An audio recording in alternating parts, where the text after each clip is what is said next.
রমেশ অনেক ভোরবেলা মায়ের হাতের রান্না গরম ভাত আর মাছের ঝোল খেয়ে বেরিয়েছে শহরের পথে যাবার জন্য।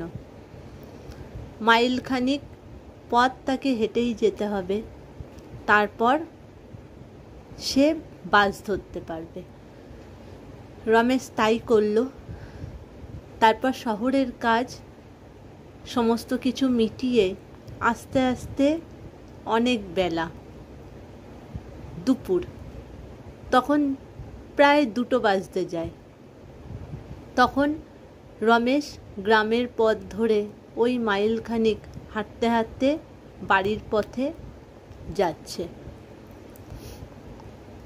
এর মধ্যে রমেশের খুব খিদা পেয়ে গেছে। সেই যে মায়ের হাতের রান্না খাবার খেয়ে সকালবেলায় বেরিয়েছিল, তারপরে আর পেটে কিছুই যায়নি। অভাবের সংসার, দোকান থেকে যে কিছু কিনে খাবে সেটাও মনে চায় না। কিনে খাওয়ার সময় মনে হয় এই পয়সাটা রেখে দিলে বুঝি অনেক কাজে লাগবে, তাই আর কিছু খাওয়াও হয়নি। হাঁটতে হাঁটতে একটা পুকুর পাড়ে এসে রমেশ হাজির হলো।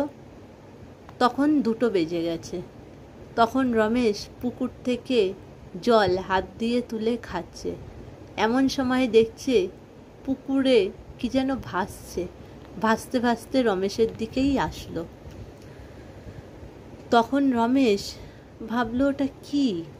তখন আস্তে করে লাঠি কাঠি দিয়ে যেভাবেই হোক ওই ভাসা জিনিসটাকে নিজের দিকে টেনে আনলো।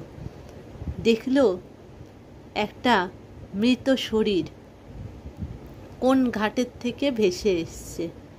তখন রমেশ আচমকা ভয় পেয়ে গেল। তখন আশেপাশে তাকিয়ে দেখলো আশেপাশে কেউ নেই, খালি কতগুলি কাক মাথার উপর থেকে উড়ছে। তখন রমেশ কি আর করবে? তখন রমেশ খুব চিন্তায় পড়ে গেল। কি করবে? এভাবে তো এই মৃত শরীরটাকে এভাবে ছেড়েও যাওয়া যায় না। তখন রমেশ অনেক কষ্টে মৃত শরীরটাকে টেনে ঘাটে তুলল।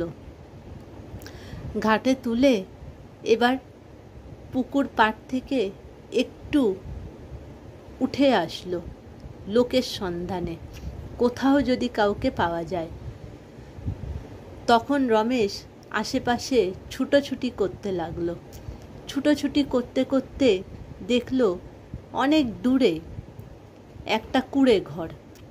সেখানেই ছুটতে ছুটতে গেল।